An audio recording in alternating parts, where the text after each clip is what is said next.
और सेवा, और ये सत्य का अभ्यास। अगर आप इन तीनों शब्दों को पकड़ा और चलते रहे,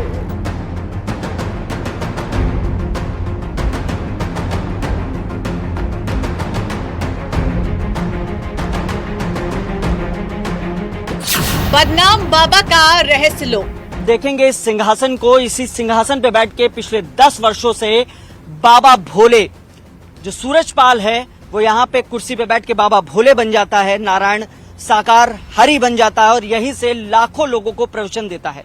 फिलहाल इस समय हम सिकंदराबाद में मौजूद हैं और जब ये प्रवचन चल रहा था, जब उसके बाद भगदड़ मची, उस दौरान भी बाबा इसी सिंहासन पे बैठ के प्रवचन दे रहा था। और आप, मैं कैमरामैन से कहूंगा नरेश जी से वो आपको दिखाए सिंहासन। चांदी का वर्क किया गया है बाकायदा, इसमें 2 शेर बने हुए हैं, जो पाए हैं वो भी चांदी के वर्क के बने हुए हैं। और यह आलीशान सिंहासन जहां जहां बाबा अपने प्रवचन देने सत्संग में जाया करता था, वहां पर इसको ले जाया करता था। फिलहाल बताया जा रहा है कि ये बदायूं से आया है। सिपाही की वर्दी उतार, पहना संत का चोला। वर्तमान समय में वही माध्यम है सभी को सद्मति और सद्बुद्धि प्राप्त होने की इच्छा रखते हैं। स्टाइलिश बाबा के हर पाखंड का खुलासा। ये आप देख सकते हैं, ये कार्ड है जिस पर लिखा हुआ है सुरक्षा सेना। ये बाबा की सुरक्षा सेना में तैनात मीरा देवी का कार्ड है, जो कि हाथरस का है। ऐसे कई अहम दस्तावेज न्यूज 18 के हाथ में लगे हैं। न्यूज 18 अपने करोड़ों दर्शकों को दिखा रहा है कि आप देख सकते हैं ऐसे कई कार्ड हैं यहाँ पर। जो ये कार्ड आप देख सकते हैं, ये जल सेवा का कार्ड है। जो जल की सेवा कार्यक्रम में आए जितने भी भक्त थे, जो बाबा के प्रवचन सुनने आते थे, उनकी सेवा में लगे हुए जो भी लोग थे, उनको बाकायदा कार्ड बनाए जाते थे। हाथरस में हाहाकार, कौन है नारायण सरकार? करीब 8-10 साल से ये भोले बाबा के सत्संग में जाने लगे, अपनी सहेलियों के साथ, अपनी भाभीयों के साथ, अपने और किसी के साथ। और मैं इनसे मना करता था कि देखो भाई, इन बाबाओं पे कुछ नहीं रखा है, हाल तुम पैसा खर्च कर रही हो, और वो हो, ये हो, चारों तरफ भाग रही हो। उन पे अगर बाबा पे हो तो फिर सब चीज़ बंद कर दें, बाबा ही में बैठ करके फ़ायदा उठा लें। लेकिन साहब मेरी एक नहीं मानी बात। धीरे धीरे 10 साल के अंदर बहुत हल्की हल्की अब यहाँ तक बढ़ गई। उन्होंने ये कह दिया कि साहब मैं इनको पति मानती ही नहीं, मेरा तो पति परमेश्वर नारायण साकार ही। व्यक्ति विशेष सूरजपाल उर्फ नारायण साकार हरि। इस संसार में भी यश पाओगे और जीते जी एहसास करोगे, महसूस करोगे, देखोगे कि अब मेरा भव बेड़ा पार हो गया। यूपी पुलिस का एक सिपाही जो नौकरी छोड़कर सत्संग की राह पर निकला, लेकिन धीरे धीरे अंधविश्वास और पाखंड के दम पर उसने ऐसा साम्राज्य खड़ा कर दिया जिससे अनगिनत आश्रम, अकूत संपत्ति,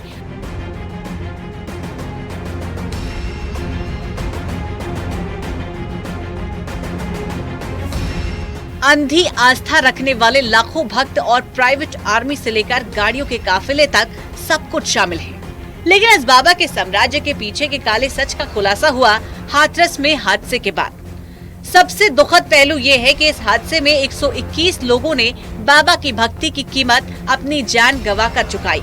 लेकिन इसके बाद एक एक करके बाबा के पाखंड का हर पहलू दुनिया के सामने आ गया। बाबा के भक्त करीब 6 राज्यों के कई जिलों में लाखों की तादाद में हैं।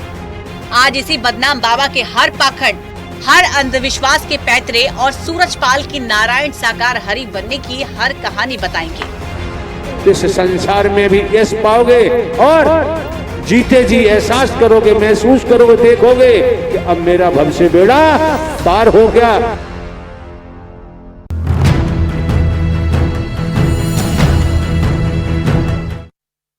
हाथरस हादसे के बाद से हर किसी की जुबान पर एक ही नाम है, नारायण साकार हरि उर्फ सूरजपाल बाबा। 121 जानों की आहुति लेने वाले इस बाबा के सत्संग के बाद इसकी पड़ताल शुरू हुई तो कई काले का राज खुले। देश भर में 24 आश्रम, करोड़ों की संपत्ति, प्राइवेट आर्मी, अंधविश्वास के जरिए लोगों को बहकाना और इतनी बड़ी भीषका के बाद भी कोई पश्चाताप नहीं। कौन है ये बाबा? इसने कैसे एक आम सिपाही की नौकरी से महंगी गाड़ियों और महंगे कपड़ों में रहने वाले बाबा तक का सफर तय किया? आज व्यक्ति विशेष में देखिए नारायण साकार हरि।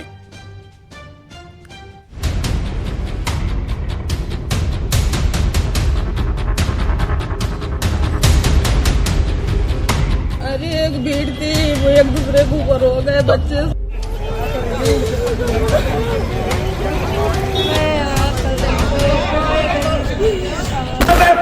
भी ला सकता ये विष मिटाने के लिए मैं प्राकृत हुआ हूँ।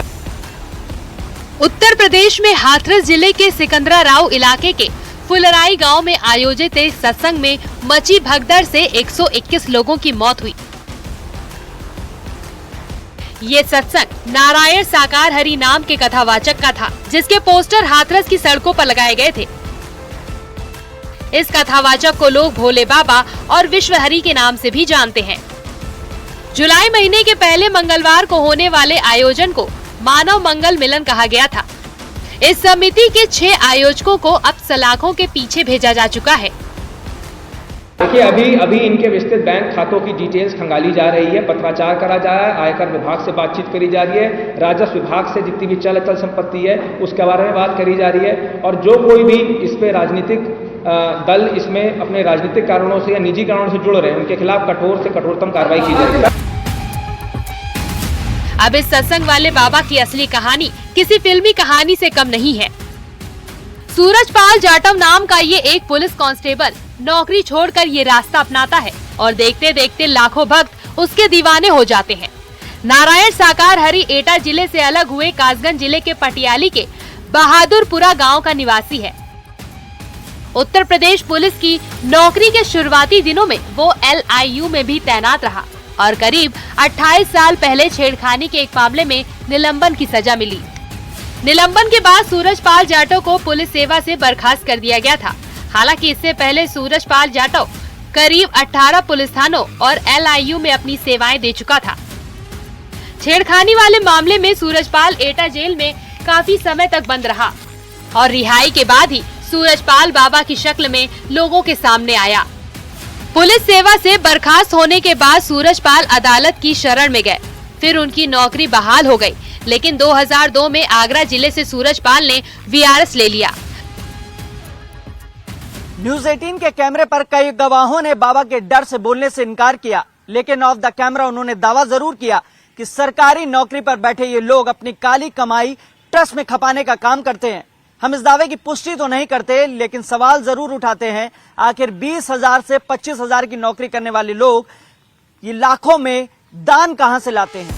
पुलिस सेवा छोड़ने के बाद सूरजपाल जाटव अपने गांव नगला बहादुरपुर पहुंचा, जहां कुछ दिन रुकने के बाद उसने ईश्वर से संवाद होने का दावा किया और खुद को भोले बाबा के तौर पर स्थापित करने में लग गया। कुछ सालों के अंदर ही उसके भक्त कई नामों से उसे बुलाने लगे और इनके बड़े बड़े आयोजन शुरू हो गए, जिनमें हजारों लोग शरीक होने लगे। बाबा के भक्त आम आदमी ही नहीं बल्कि बड़े बड़े पदों पर बैठे सरकारी अधिकारी भी हैं। स्थानीय लोग बताते हैं कि बड़ी बड़ी गाड़ियों के साथ लोग आते हैं जो कि बाबा के भक्त हैं। वहीं ऐसे भक्त दान लिस्ट में अपना नाम लिखवाना नहीं चाहते हैं, लेकिन बाबा के पास ऐसे भक्तों के लिए एक गुप्त दान का ऑप्शन है। लोग ये भी बताते हैं कि यही गुप्त दान बाबा के लिए सोने की खदान है। 75 साल के सूरजपाल उर्फ भोले बाबा 3 भाई हैं। सबसे बड़े सूरजपाल हैं, दूसरे नंबर पर भगवान दास हैं, जिनकी मौत हो चुकी है, और तीसरे नंबर पर राकेश कुमार हैं, जो ग्राम प्रधान भी रह चुके हैं। अपने गांव में अब बाबा का आना जाना कम रहता है। हालांकि बहादुरपुर गांव में बाबा का चैरिटेबल ट्रस्ट अब भी सक्रिय है। कहने वाले जो कहते हैं, हमारे हिसाब से जो हमारी सोच है वो बिल्कुल है। जो चमत्कारी कह रहे हैं कि कोई चमत्कारी नहीं है। उनकी जो पूर्ण उनके अंदर जो सत्ता है, जो पावर है, जो शक्ति है, हम कहते हैं, जो कि हमें दिखाई नहीं देती है। जैसे कहते हैं कि भूख है वो दिखाई नहीं देती है, प्यास दिखाई नहीं देती है। इसलिए जो शक्ति है, हमारी आस्था श्रद्धा है, वो अंतर आत्मा की बात को वो जानते हैं। क्योंकि हमें ये समझ लगी है कि अंतर आत्मा की सिर्फ जानने वाले नारायण हरि परमात्मा है, उसके अलावा संसार में कोई जानने वाला नहीं है। हमने बहुत जगह जगह पर देखा, ढोंग पखंड अडंबर था। यहाँ किसी तरह का भी ऐसा हमारे को ढोंग पखंड अडंबर अंधविश्वास, कोई चढ़ावा, कोई गुरु चेला, कोई पैर छूना, कोई जातिवाद का अमीर गरीब, किसी तरह का कोई भी नहीं लगा। इससे सबसे बड़ा ये हमें लगा है, कहीं ना कहीं जरूर किसी के रूप में दिया लिया जाता है। यहाँ इस तरह का कोई भी धन दौलत लेना देना किसी भी तरह का नहीं है। दिलचस्प ये भी है कि नारायण साकार दावा करता है कि वो अपने भक्तों से कोई दान, दक्षिणा या चढ़ावा नहीं लेता, लेकिन इसके बावजूद उसके कई आश्रम बन चुके हैं और वो अकूत संपत्ति का मालिक है। आलीशान आश्रम और गाड़ियों का काफिला इसकी तस्दीक करता है कि सूरजपाल के पास भारी भरकम संपत्ति है। सूरजपाल बाबा हमेशा सफेद कपड़ों में दिखता है। नारायण साकार पैजामा, कुर्ता, शर्ट, पैंट और सूट तक में नजर आता है। साथ ही वो स्टाइलिश रंगीन चश्मों का भी शौकीन है। हालांकि इंटरनेट पर वो बहुत कम सक्रिय रहता है। सोशल मीडिया पर इसके भक्तों की बहुत ज्यादा मौजूदगी नहीं है, बल्कि उसके सत्संग में वीडियो बनाने पर भी सख्त मनाही है। इसके लिए वो प्रवचन के दौरान अलग टीम बनाकर रखता है, जो वीडियो बनाने वालों को रोकती है और उन पर निगरानी रखती है। क्या है ये बूटी प्रसाद? ये हमारे प्रभु का अमृत बूटी प्रसाद है। ये जिस कमेटी सेवा करने आती है वो बूटी प्रसाद बना के रखती है। जो संत भक्त आते हैं पहले नमन करते हैं, फिर बूटी प्रसाद पीते हैं, फिर जो सेवा मिली वो अपनी अपनी सेवा करते हैं। क्या है इस बूटी प्रसाद में, क्या क्या मिला है, इसका बताइए कैसे? इस बूटी प्रसाद में मिला है नमक, गुरुज, पिपड़ी, दालचीनी, लौंग। कहते हैं इसको पीने से कष्ट भी दूर होते हैं, ऐसा कुछ है? हाँ जी सर। इसका भोग लगता है पहले? नहीं, भोग हाँ, वो तो भोग अपने अपने घरों में लगता है, यहाँ भी लगता है, लेकिन जो कमेटी मतलब बनाती है वो पहले वहीं भोग लगा लेती है, इसके बाद यहाँ पिलाती भक्तों को अपने। हाथरस में इतना बड़ा हादसा होने के बावजूद उसके भक्त उसे भगवान मानते हैं। उधर सूरजपाल भी इतने बड़े हादसे के बावजूद उसी शिद्दत से महामंत्र जपने के निर्देश देता दिखा है। कमेटी के महापुरुषों से ये प्रार्थना की है कि दिवंगत आत्माओं के परिजनों एवं इलाजरत घायलों के साथ जीवन पर्यंत तन धन से खड़े रहने का आग्रह किया है, जिसको सभी ने माना भी है। सभी इस जिम्मेदारी को निभा भी रहे हैं। सूरजपाल उर्फ भोले बाबा लोगों के अंधविश्वास का पूरा फायदा उठाता है। उसने 8 हैंडपंप को अपने आश्रम में लगाए थे। यहाँ के लोगों का दावा है कि ये हैंडपंप बड़े मर्जों का इलाज करते हैं। इनके पानी को पीने से लोग ठीक हुए हैं, बीमारी भागती है, हर परेशानी दूर होती है। बाबा के इस आश्रम में आने वाले लोग बोतलों में भरकर इस हैंडपंप का पानी अपने घर लेकर जाते हैं। उन्हें फल मिलता है, तभी वो यहाँ पर हर बार आते हैं और इस पानी का इस्तेमाल जादुई शक्तियों के रूप में करते हैं। इसके अलावा बाबा के चरणों की धूल को लेकर भी बड़ा अंधविश्वास है। लोग बाबा के चरणों की धूल को माथे से लगाते हैं और अपने घर लेकर जाते हैं।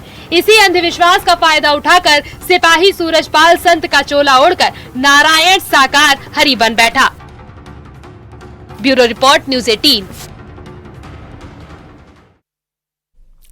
साकार हरि बाबा की अपनी फौज है। हल्के गुलाबी रंग के पैंट शर्ट, पुलिस बेल्ट, हाथ में लाठी और सीटी लेकर हजारों की संख्या में इनके स्वयंसेवक कार्यक्रम स्थल और सड़कों पर चप्पे चप्पे पर तैनात रहते हैं। एक नजर में देखने पर यह होमगार्ड जैसा कोई अनुशासित बल दिखाई देता है। बड़ी संख्या में महिला स्वयंसेवक भी तैनात रहती हैं। बाबा की प्राइवेट आर्मी पर हमारी रिपोर्ट देखिए।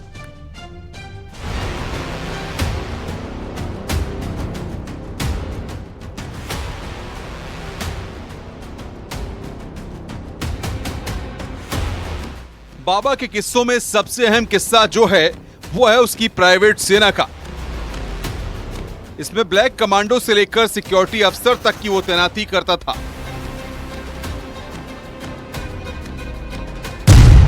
बाबा सूरजपाल की प्राइवेट आर्मी में नारायणी सेना, हरिवाहक और गरुड़ योद्धा नाम की 3 टुकड़ियां हैं। बताया जाता है कि नारायणी सेना के सुरक्षा गार्ड गुलाबी रंग की ड्रेस पहनते हैं। हरिवाहक दस्ते के सुरक्षा गार्ड भूरे रंग की ड्रेस पहनते हैं, जबकि गरुड़ सेना काली ड्रेस पहनती है। इन्हें ही ब्लैक कमांडो कहा जाता है। सबसे बाहरी सुरक्षा पिंक आर्मी करती है। फिर हरिवाहक दस्ता होता है। बाबा के सबसे करीब गरुड़ योद्धा यानी कि ब्लैक कमांडो रहते हैं। बाबा की नारायणी सेना यानी पिंक आर्मी में 5000 लोगों की तैनाती होती है। वहीं हरिवाहक सेना की टुकड़ी में 25 से 30 सिक्योरिटी अधिकारी होते हैं। इसके साथ ही गरुड़ योद्धा यानी ब्लैक कैट कमांडो की संख्या 100 होती है।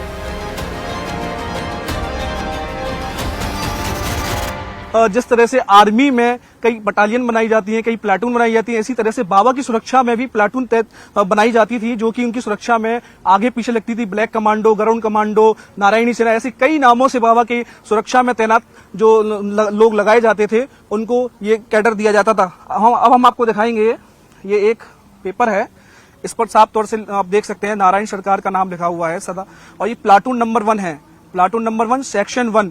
इस पे इन सभी के नाम हैं जो बाबा की प्लाटून नंबर 1 में लगे हुए थे, और सेक्शन 1 है, ऐसी कई तरह से। और नीचे भी आप देख सकते हैं, इस पे साफ तौर से दिख रहा है प्लाटून नंबर 1 और सेक्शन 2। आप देख सकते हैं कि सेक्शन 1 में लगभग 11 लोग हैं, 11 लोगों का नाम, उनके पिता का नाम और उनका पता और उनके मोबाइल नंबर और सेवा, जहां उनकी सेवा लगी हुई है बाकायदा, उसमें साफ तौर से देख रहे हैं आपकी पूरा समीक्षा रिपोर्ट भी है। इसमें कुसुम देवी ने इस पूरे की समीक्षा की है और उसके बाद ये कागज तैयार किया गया है।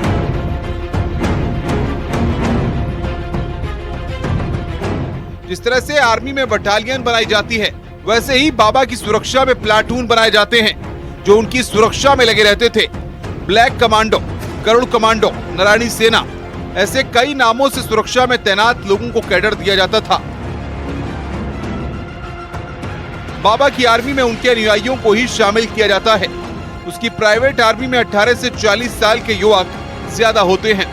इन्हें ड्रेस दी जाती है, जिसके साथ में सीटी और डंडा भी होता है। बाबा की सुरक्षा 3 लेयर सिक्योरिटी में सबसे करीब कमांडो रहते हैं और बाबा की सुरक्षा और सत्संग में तैनात उसकी निजी सेना के जवान भीड़ को अपने कंट्रोल में रखते थे। यहाँ तक कि सत्संग का वीडियो बनाने के लिए भी लोगों को रोकते थे।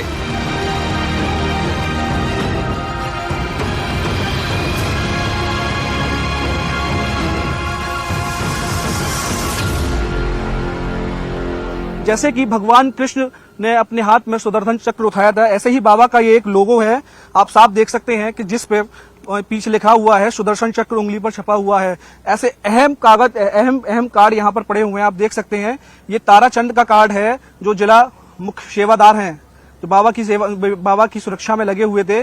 और आप देख सकते हैं कि इस पे साफ तौर से लिखा है, नारायण सरकार हरि की संपूर्ण ब्रह्मांड में सदा सदा के लिए जय जयकार हो। और उंगली पर सुदर्शन चक्र का लोगो है, जो कि बाबा का बताया जाता है। ये सुरक्षा सेवा में लगी हुई गुड्डी देवी है, ये उनका पहचान पत्र है। मतलब बाबा अपने हर सत्संग में अपनी सुरक्षा की पूरी प्लानिंग बनाकर चलता था। इसके बावजूद भी उसके इन सेवादारों की वजह से हाथरस पे इतना बड़ा हादसा हो गया। हाथ में लाठी और सीटी लेकर हजारों की संख्या में इसकी प्राइवेट आर्मी अगर अपना काम सही से करती तो इन लोगों की जान बचाई जा सकती थी। यानी सत्संग से जुड़ी हर सुरक्षा की जिम्मेदारी ये प्राइवेट आर्मी करती थी। यही नहीं बताया जा रहा है कि भगदड़ के वक्त बाबा को सुरक्षित निकालकर ले जाने वाली यही प्राइवेट आर्मी थी। और उसके बाद ये कागज तैयार किया गया है। ऐसे ही एक और कागज यहाँ और भी मौजूद हैं, जो वर्दीधारी भाई बहन सेवादार हैं, इनकी उपस्थिति की सूची बाकायदा तैयार की जाती थी। ये पूरे परफॉर्मा बाबा की सुरक्षा में लगने वाले उन सेवादारों के हैं, उन सुरक्षा कर्मियों के हैं, जिनकी सूची ये पूरी तरह से तैयार बाबा के लोग करते थे। आप देख सकते हैं वर्दीधारी भाई बहन सेवादार उपस्थिति सूची, जितने लोग उपस्थित होते थे उनके नाम के आगे ए लगता था, पी लगता था। आप देख सकते हैं साफ तौर से उनका नाम, बल्दियत क्रमांक और उसकी पूरी बाकायदा कई महीनों से इसकी पूरी तैयारी की गई थी। बाबा के रहस्यों से एक एक करके पर्दा उठ रहा है और इन रहस्यों में सबसे दिलचस्प है ये पिंक आर्मी, जिसमें 5000 से ज्यादा जवान शामिल हैं। और इससे ज्यादा चर्चा में है बाबा की महिला सेना, जिसे बाबा सूरजपाल ने एक खास जिम्मेदारी दे रखी थी। बाबा सूरजपाल के हर सत्संग में इस महिला कमांडो की फोर्स नजर आती थी। सत्संग की 3 लेयर सिक्योरिटी में इस महिला प्लाटून कमांडर की टुकड़ियों का अहम रोल होता था। हाथरस कांड में एक्शन लगातार जारी है।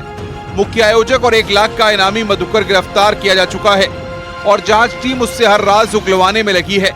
उधर अभी तक इस मामले में 8 आरोपी गिरफ्तार किए जा चुके हैं। साथ ही दान देने वालों की लिस्ट को भी खंगाला जा रहा है।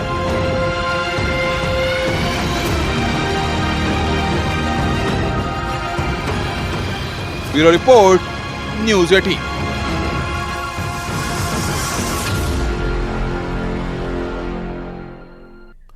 आखिर क्यों बाबा को लोग इतना पसंद करते हैं? दरअसल बाबा ने अपने झूठ का ऐसा आभामंडल तैयार किया है कि कोई पढ़ा लिखा शख्स भी उसके जाल में फंस जाए। उसके एजेंट्स उसका ऐसा महिमा मंडन करते हैं कि जिंदगी की मुश्किलों में फंसे आम गरीब लोग उसे भगवान मान बैठते हैं। देखिए बाबा के मायाजाल का सच और कैसे उसने खड़ा किया इतना बड़ा साम्राज्य। इसके पास आप हैं, देखिए क्या क्या घूम रहा है, देखिए।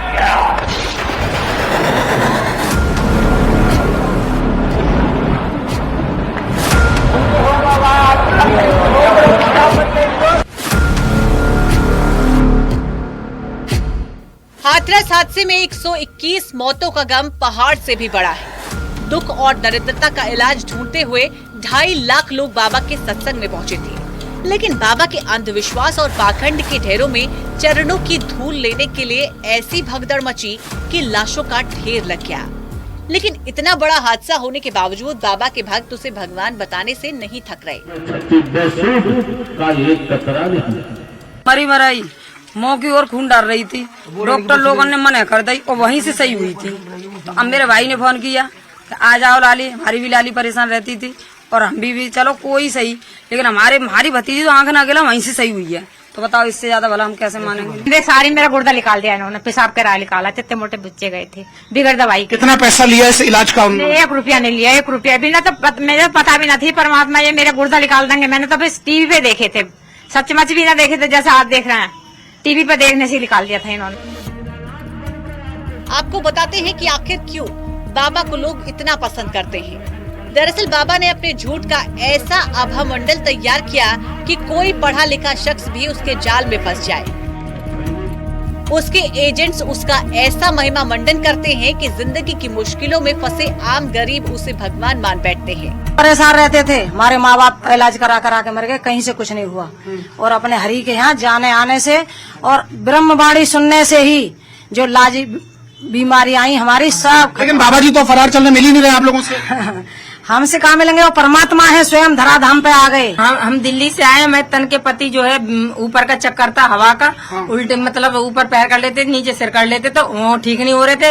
हर भक्तों से दवाई ली, कहीं ठीक नहीं हुई। जब यहाँ इस दर पे आए, यहाँ आने से मेरे पति को तुरंत आराम मिल गया। मैं प्रभु के चरणों में आना शुरू कर दिया, बस प्रभु मैं भी सेवादार हूँ। हमारे घर पे प्रवेश हुए, हम एक दिन हमने इनका दर्शन करा था, बाकी दूसरे दिन ये चंद्रमा के द्वारा आए, हमारी इनकी कोई बातचीत नहीं हुई, हमें दर्शन दिए। उसके बाद हम इन्हें लेकर आए, आते जाते। कितने साल से आप आ रहे हैं इनके आश्रम में? 2013 से। बाबा का ऐसा आभा मंडल ही वजह है कि उत्तर प्रदेश पुलिस का एक सिपाही संत का चोला पहनकर एक अघोषित सम्राट जैसा साम्राज्य स्थापित कर चुका है। बाबा का मैनपुरी से लेकर हाथरस, नोएडा से लेकर दौसा और कानपुर से लेकर ग्वालियर तक आश्रमों का एक पूरा साम्राज्य है। जिन जमीनों पर बाबा नारायण साकार हरि के आश्रम है, वो ज्यादातर दान की जमीनों पर बने हैं। बाबा को मानने वालों ने उनके मानव सेवा आश्रम ट्रस्ट को ये जमीनें दान में दी थी। पिछले साल जैसे ही जमीनों की रजिस्ट्री बाबा सूरजपाल के ट्रस्ट के नाम पर हुई, तुरंत ट्रस्ट का नाम बदल दिया गया ताकि करोड़ों रुपए की इन संपत्तियों पर भविष्य में उसके ट्रस्ट पर कब्जा हो सके। इस समय बाबा सूरजपाल के पास कई जिलों में भव्य आश्रम है।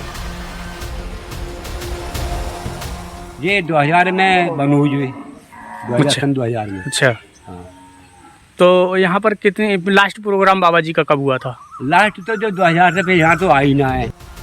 बाबा के आश्रम में तमाम सुख सुविधाएं मौजूद रहती हैं। बाबा के सेवादार रहते हैं और सत्संग भी होता है। आश्रम में स्थानीय लोगों को अंदर जाने नहीं दिया जाता।